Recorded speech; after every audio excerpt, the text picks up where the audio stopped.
Welcome.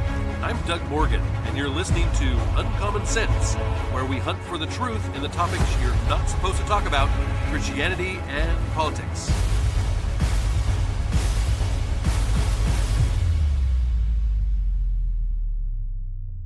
And welcome back, everyone. It is FOMO Friday. Of course, you love FOMO Friday because you're not listening to propaganda media anymore, are you? And you want to know what's going on. So we bring you a little bit of what's going on around the world and around our country, and we dispense of that fear of missing out. So let's get right into it. Big time ruling by the Supreme Court this week.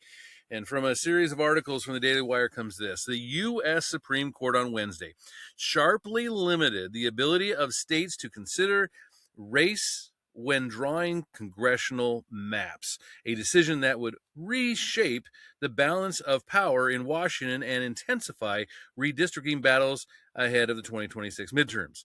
So, yes, basically what is happening here, and we'll get into it a little bit more here in a second, but what is happening is the U.S. Supreme Court has said that you cannot look at a person's skin color to determine where they go when it comes to redistricting voter districts. So you can't be racist when you draw up voter districts.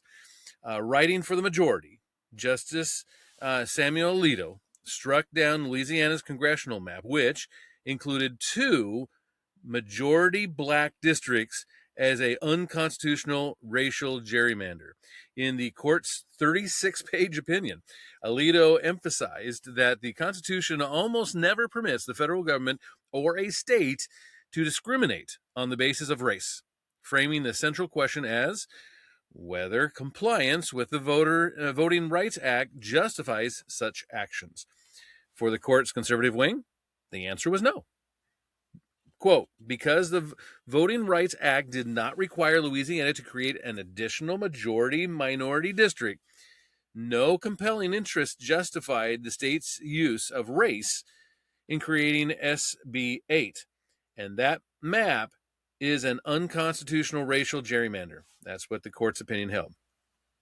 Now, the ruling stopped short of overturning Section 2 of the Voting Rights Act, but it significantly restricts how states can use race in redistricting, a shift that could weaken a key mechanism for creating majority-minority districts. And when we say majority-minority, what that means is that these districts were created with a lot of, let's say, black people in them, so that they would, vote a black person in or whatever. And of course that doesn't happen. But what they do also know is that the black minority votes about 80 to 90% Democrats. So Democrats love these type of things. They love to be racist because it benefits them. Quote, today's 6-3 Supreme Court decision in the Callis case is big win for equal protection under the law as it returns the Voting Rights Act to its original intent, which was to protect against intentional racial discrimination. President Trump celebrated in a True Social post saying, thank you to the brilliant Justice Samuel Alito for authorizing this important and appropriate opinion. Quote, today's 6-3 Supreme Court decision in the Callis case is big win for equal protection under the law, as it returns the Voting Rights Act to its original intent, which was to protect against intentional racial discrimination. You see that? I think that is really big. It has become the opposite of what it was intended. It has become a racial discrimination type of thing, and now it's being returned back to what it originally was. President Trump celebrated in a True Social post, quote, thank you to the brilliant Justice Samuel Alito for authorizing this important and appropriate opinion. In a bitter dissent, by the way, liberal Justice Kagan warned of sweeping consequences that, quote, are likely to be far-reaching and grave, unquote. Quote, today's decision renders Section 2 all but a dead letter, is what Kagan wrote. In the states where that law continues to matter, the states will the states still marked by residential segregation and racial polarized voting, minority voters can now be cracked out of the election process. Unquote. Really? Because it seems like they're definitely going to have a vote. But anyway, Louisiana will be required to redraw its maps, and other Republican-led states will likely revisit their own districts amid an escalating nationwide redistricting battle. Ryan Gerdusky, a conservative political consultant and host of the podcast It's a Numbers Game, well, he said he expects the White House to pressure Republican-led states to act ahead of the November elections. Quote, I think the White House was genuinely caught off guard with how ambitious blue states would be, like California and Virginia, to redistrict their states in retaliation to Missouri and Texas. This is what he had to say. He said, and because they are on the losing side of this calculation, as of right now, of this redistricting calculation, and because Indiana failed to redistrict, there's going to be an immense pressure on all southern states to redistrict black majority, mostly rural districts into Republican districts. Well, new maps in Louisiana, Florida, Georgia, Alabama, South Carolina, Mississippi, North Carolina, and Tennessee could net Republicans as many as 12 seats in Congress. That's according to the New York Times analysis. Blue states, including California and Virginia, have passed referendums that expected to add Democratic seats, and the Virginia Supreme Court is currently considering Republican-backed legal challenges. Democrats sharply criticized the ruling. Democratic National Committee Chair Ken Martin called Wednesday's ruling a dark day for America, arguing the court effectively killed Section 2 of the Voting Rights Act. Of course, it did not. It returned it back to what it should have been. Of course, we see Senator Elizabeth Warren jump in, right? Shocker. And she described the decision as a sledgehammer to one of the most important civil rights laws in American history. Well, for Justice Clarence Thomas, who grew up in the segregated South, the court ruling didn't go far enough. As he said, as I explained more than 30 years ago, I would go further and hold that Section 2 of the Voting Rights Act does not regulate districting at all, is what he wrote, calling the court's prior approach a disastrous misadventure. Well, there's more good news from the courts, this time for the Christian school. A Christian school in Vermont, in fact, is set to receive more than $500,000 from the Vermont Principals Association, particularly settling a lawsuit after the school was punished when its girls basketball team refused to play against a team with a transgender identifying boy. I think we covered this on the podcast, by the way. Mid-Vermont Christian School will receive, get this, $566,000 under the agreement. This is more than 3 years after it was removed from the State Athletic Association for forfeiting the game. The settlement follows a federal appeals court ruling that the school must be allowed to compete in games as the case proceeds. Quote, the government cannot punish religious schools and the families they serve by permanently kicking them out of state-sponsored sports simply because the state disagrees with their religious beliefs. This is what David Cortman, a senior counsel for the Alliance Defending Freedom, said about the Christian school. Quote, for more than 2 years, state officials denied Mid-Vermont Christian School a public benefit available to all schools in Vermont, just because it stood by the widely held biblical belief that boys and girls are different. And he added that there's a price to pay for violating constitutional rights for Christian schools and students. Well, in February of 2023, the Mid-Vermont Christian Schools girls basketball team forfeited their state tournament game. Yeah, it was their state tournament game. They forfeited against a team that allowed a boy who identified as a girl to play on the team, saying that playing against a male jeopardized the fairness of the game and the safety of our players. They're not wrong, right? Following the forfeit, the Vermont Principals Association retaliated against the Christian school by banning it from athletic tournaments. This according to the CBS News affiliate WCAX. Chris Goodwin, the team's coach, said that he will always fight for his players to compete in a fair and safe competition. Quote, I never thought I would be in court for simply adhering to my Christian and common sense belief that boys and girls are different. This is what Goodwin said. He said, at Mid-Vermont Christian School, we strive to exemplify biblical truth in and through everything we do. Now, attorneys with the Alliance Defending Freedom continue to litigate the case, which also seeks to hold Vermont officials accountable for denying students at Christian schools access to state tuition programs. Multiple transgender male high school athletes have injured opposing female players in recent years. In 2022, the North Carolina high school Peyton McNabb was injured when a trans-identifying boy spiked a volleyball in her face. McNabb suffered a concussion and a neck injury, which she said left her partially paralyzed on the right side of her body. And in 2024, a boy who identified as a girl injured two girl basketball players at the Collegiate Charter School of Lowell's team during a game in Massachusetts. Video of one of the injuries shows the boy hurling a girl to the floor as they fight for the ball. The Collegiate Charter School of Lowell forfeited the game after the injuries. And so, it just keeps coming. The good news, there's even more good news coming out of the courts this week. A Christian pregnancy center won a huge legal victory on Wednesday after the Supreme Court unanimously ruled that it could fight back against New Jersey's attempts to crack down on its life-affirming work. Get this. The Supreme Court ruled 9-0.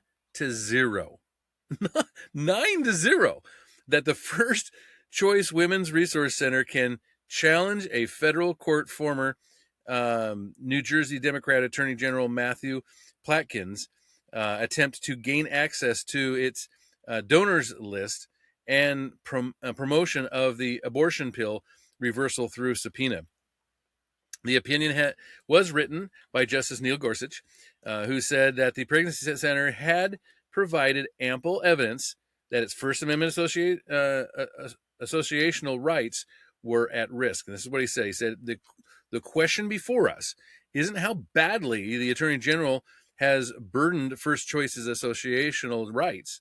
The question is whether he has burdened those rights at all. He said that, and by effectively restricting how First Choice may interact privately with its donors, the subpoena did just that. The First Choice Executive Director, Amy Hubbard, celebrated the ruling, saying, for more than 2 years, Attorney General Platkin targeted First Choice with aggressive demands for sensitive documents, including our donors' identities. And he has gone to great lengths to frustrate the important work we do, work that has made a tangible, life-saving difference for tens of thousands of New Jersey women and their children. And she said that as the Supreme Court recognized, the government cannot evade federal court review when it harasses those who support pro-life ministries just because it disagrees with their message and their mission, unquote. Well, First Choice has centers in 5 New Jersey cities. Their services include free pregnancy tests, ultrasounds, and options for counseling. They also offer a parenting program that provides essential needs such as baby clothes and diapers, which a lot of these crisis pregnancy centers and things end up doing. Represented by the Alliance Defending Freedom, First Choice sued Platkin after he subpoenaed them in November of 2023 for 10 years of documents related to its promotion of the abortion pill reversal. Information provided to clients and donors, personal records, and copies of every advertisement this center has run. I mean, that's crazy. The case was argued before the Supreme Court in December. Quote, in this resounding victory, the Supreme Court held to its long-standing precedent of recognizing that the Constitution protects first choice and its donors from demands by hostile state officials to disclosure donor identities and contact information, is what Aaron Hawley of the Alliance Defending Freedom said. So yeah, this is a big win. This is again another really big win for your rights and your constitutional rights here, and helping what was really an egregious burden that was being placed upon them. Well, remember that little time where COVID dominated everything. Remember that? Well, more and more information is now coming out about that cover-up. The United States Department of Justice this week announced on Tuesday that Dr. David Morans, he was once a top aide to Dr. Anthony Fauci, was indicted for his role in hiding data on the origins of the COVID-19 pandemic. Yeah, Morans, according to a press release from the DOJ, was, quote, charged with conspiracy against the United States, destruction, alteration, and falsification of records in federal investigations, concealment, removal, or mutilation of records, and aiding and abetting, unquote. So Morans, he served as a top advisor in the NIAID, that's the National Institute of Allergy and Infectious Diseases office, of the director for 16 years, from 2006 to 2022, where Fauci served as the director from 1984 to 2022. Acting Attorney General Todd Blanche issued a statement on the indictment saying these allegations represent a profound abuse of trust at a time when the American people needed it the most, during the height of a global pandemic. As alleged in the indictment, Dr. Morans and his co-conspirators deliberately concealed information and falsified records in an effort to suppress alternative theories regarding the origins of COVID-19. Government officials have a solemn duty to provide honest, well-grounded facts and advise in service of the public interest, not to advance their own personal and ideological agendas, unquote. Couldn't agree with that more. Kash Patel, he's the FBI director, he chimed in. He said that circumventing records protocols with the intent of avoiding transparency is something that will not be tolerated by this FBI. He said not only did Morans allegedly engage in the illegal obfuscation of his communications, but he received kickbacks for doing so. If you have engaged in an activity conspiring against the United States, we will not stop until you face justice, unquote. Well, at NIAID, much of the information the so-called experts, remember that, was funneled through channels that Morans either had access to or influence over. And the indictment alleges that he used that position to manipulate the data that eventually became public knowledge with regard to COVID-19 and its origins. Morans allegedly accomplished this in part by steering grant funding away from research that might support theories that strayed from the accepted narrative. He and others involved also allegedly conspired in writing to hide their efforts to manipulate public data, lest someone use the Freedom of Information Act to obtain access to it in the future. So yeah, it's bad. It really is bad. Quote, there is no worry about FOIAs. I can either, these are the quotes, I can either send stuff to Tony on his private Gmail or hand it to him at work or at his house, is what Morans wrote in April of 2021. He is too smart to let colleagues send him stuff that could cause trouble, They also wrote, I learned from our FOIA lady here how to make emails disappear after I am FOIA'd. But before the search starts, this is what Morins explained in February 24th of 2021. In an email, he said, plus, I deleted most of those early emails after sending them to Gmail. Yeah. In another email sent the same year, he advised the addressees to only send such communication directly to his Gmail account to avoid the extra hassle of forwarding and deleting them from the official accounts. Even in June of 2020, Morins was eyeing the possibility that certain communications could potentially raise red flags. Well, we are all smart enough to know to never have smoking guns. And if we did, we wouldn't put them in emails. And if we found them, we'd delete them. This is what he wrote at the time. According to the DOJ press release, Morins could face up to 5 years in prison for the charge of conspiracy against the United States, as well as up to 20 years for each count of destruction, alteration, or falsification of records in federal investigations. He could also face up to 3 years for each count of concealment, removal, or manipulation of records. His sentence should he be convicted, would be determined by a federal judge following consultation of the U.S. sentencing guidelines.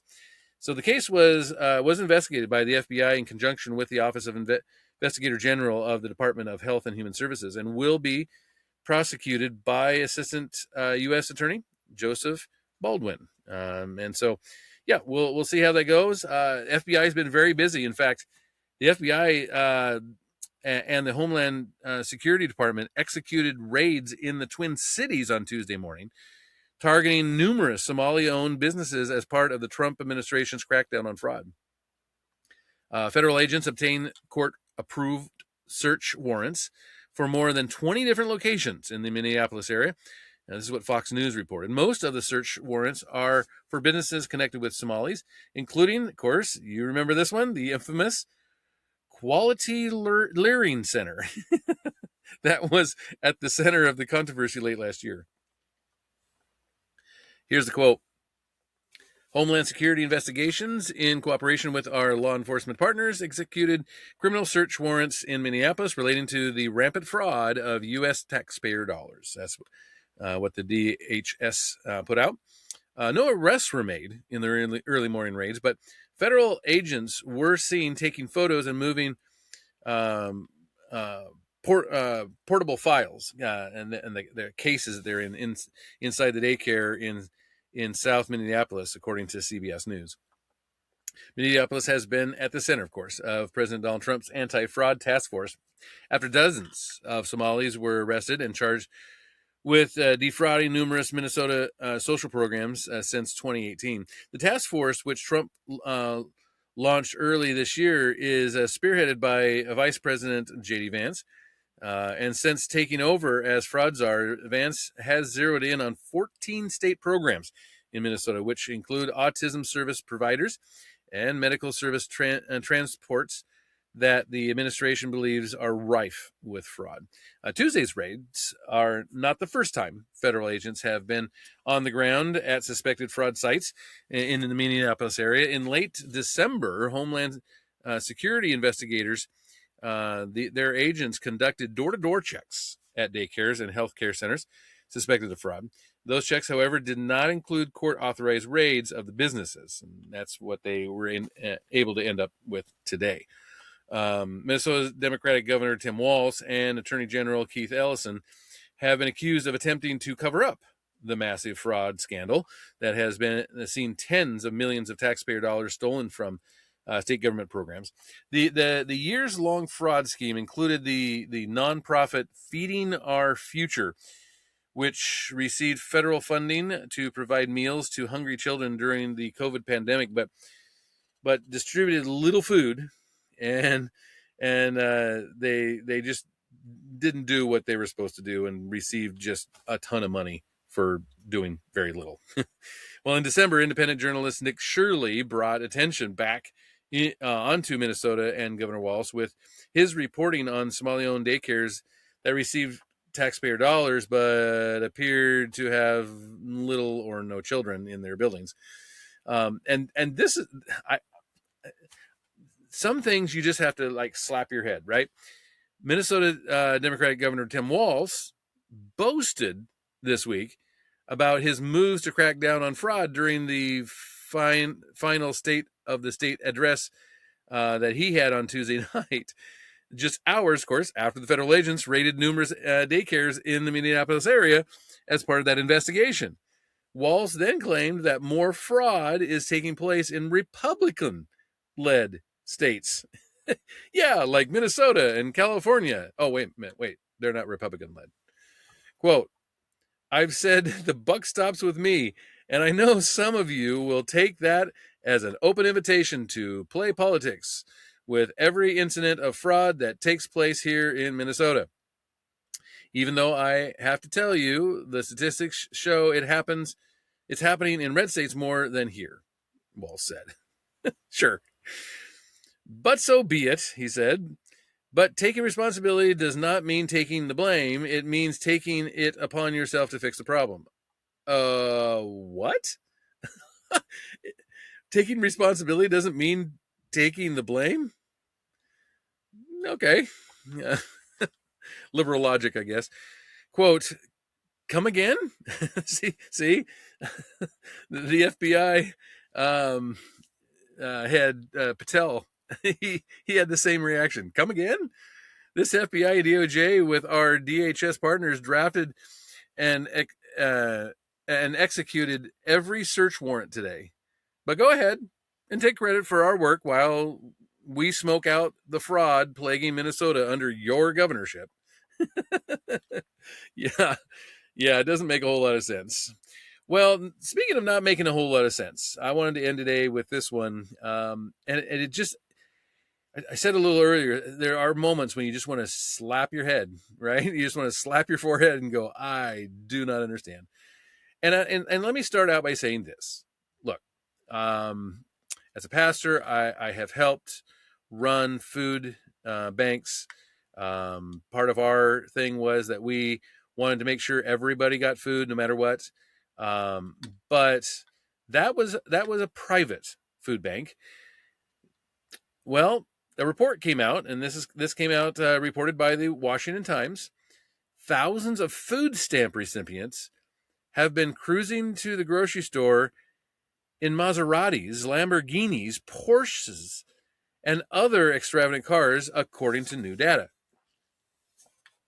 This is just one unidentified Republican-led state is where this took place. They didn't say which state it was. They just said it was Republican-led. Agriculture Secretary Brooke Rollins, who hasn't identified the state, said scrutiny of the Supplemental Nutritional Assistance Program, also known as SNAP, has uncovered thousands of people receiving benefits in a single state who are also driving Bentleys and Teslas. Yeah, the stunning car inventory was uncovered by the Foundation for Government Accountability, which is a conservative think tank, using state government data provided to the USDA. Now, researchers at the foundation analyzed 2023 food stamp data from an anonymous state to determine whether recipients met resident requirements and to examine other program identity data. They also searched recipients' data for luxury vehicle purchases. Yeah. Hayden Dolise, one of the report's authors, told the Washington Times that the Foundation for Government Accountability analysis found that 14,000 luxury vehicles were linked to food stamp enrollees. 14,000. The analysis provided a handful of specific examples. This is all in just one state. A 2020 Rolls-Royce valued at $346,000 was owned by a university professor collecting food stamps. Another SNAP recipient, identified as a celebrity barber, drove a 2018 Lamborghini LP582 Spider valued at $220,000. A professional football player collecting SNAP benefits owned a 2022 BMW 760i, valued at $158,000, is what the analysis found. And it wasn't just like, I mean, we give a few examples here, but the eye-popping inventory of these Lux cars tied to food stamp recipients included 3 Bentleys, 3,636 Lexuses, 1,914 BMWs, 1,131 Cadillacs, 3 Ferraris, 11 Lamborghinis, and 59 Maseratis, 141 Porsches, 59 Jaguars, 244 Alfa Romeos, 306 Land Rovers, and get this, almost 2,100 Teslas. Many of the vehicles listed were recently manufactured and are among the most expensive in the nation. A Lamborghini costs more than $680,000, and a Ferrari can top $600,000. Bentleys are priced at $250,000 to $414,000. Those Maseratis we were talking about, they start at $65,000, but can cost more than $200,000. The price tag for a Porsche ranges from $65,000 to $280,000. Quote, and this is just in one state. We need to defend our nutrition programs for those most in need, not for scammers gaming the system, said Ms. Rollins. She announced this week that 4.3 million Americans had been moved off of SNAP under President Trump. It's a decrease that she partly attributed to the USDA's success in cutting fraud. So, yeah, just so much of that going on, and at least some of it is being taken care of. So would love to hear from you on Stories of the Week. A lot of good things happening this week. Really positive news this week. We'd love to hear from you on it. And, of course, you can always do that at uncommonsensepodcast.com. Thank you very much for listening. This podcast is a production of Morganite Communications.